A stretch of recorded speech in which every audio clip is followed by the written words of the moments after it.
Hello, this is Justice Backstrom, and welcome back to Make Texas Carry Again. And today I will be discussing permitless carry versus constitutional carry. So, basically, just to give a brief overview of what those are, constitutional carry means that everyone is basically, if you're allowed to own a firearm, you are allowed to carry it without a license anywhere that you're allowed to carry a weapon. Permitless carry is similar but different. With permitless carry, anyone who is legally allowed to carry a weapon or to own a weapon can carry that weapon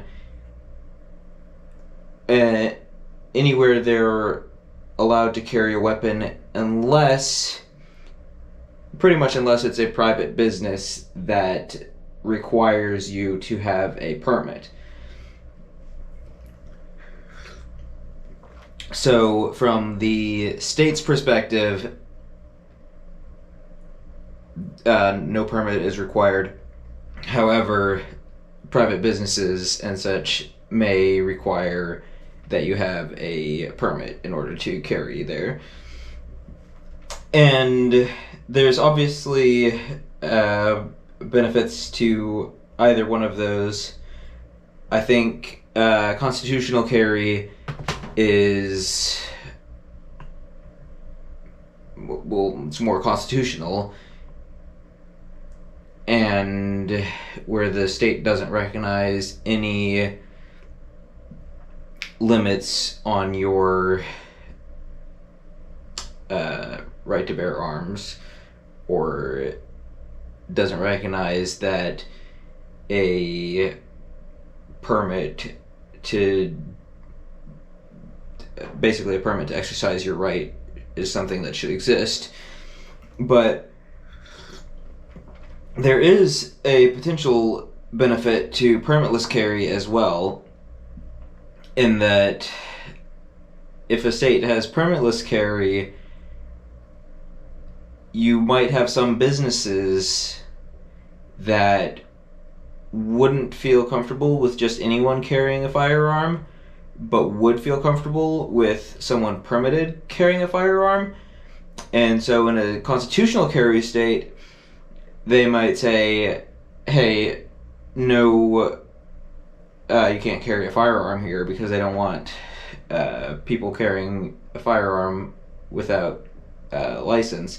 And since they don't have a license, they don't have the ability to restrict it to just those people. Whereas in a permitless carry state, they would be able to accept at least certain people in their business with the firearm. So there's, as I said, some benefit to either one of these options. Now, in Texas, we recently enacted permitless carry, and that's a huge step in the right direction. I guess the next question would be,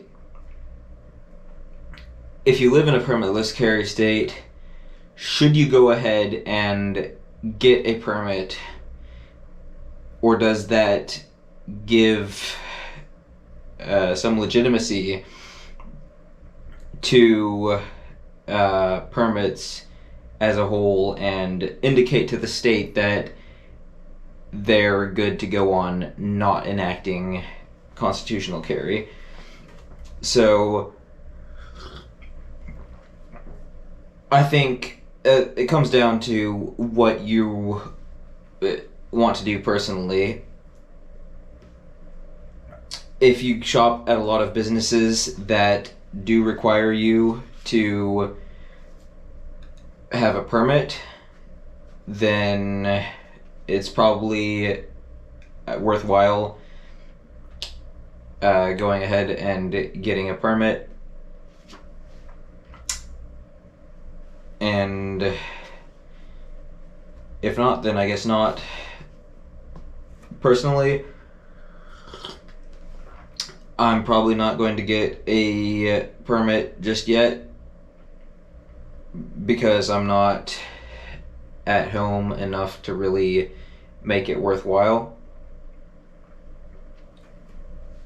I do think that permitless carry is, as I said, a step in the right direction. If you're going from requiring that you have a license to saying, hey, we're not going to require that you have a license, but licenses do still exist, basically permitless carry.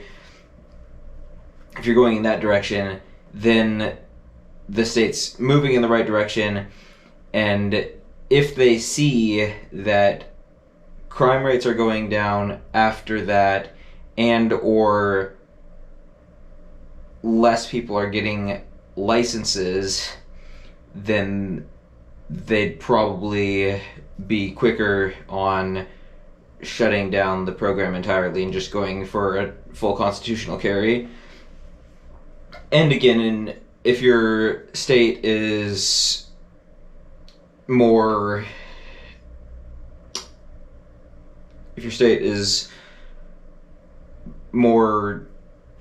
gun friendly, then it's more likely that you wouldn't have an issue with as many businesses saying, hey, you can't carry a firearm at all here, because there's not the option to just limit it to licensed gun owners.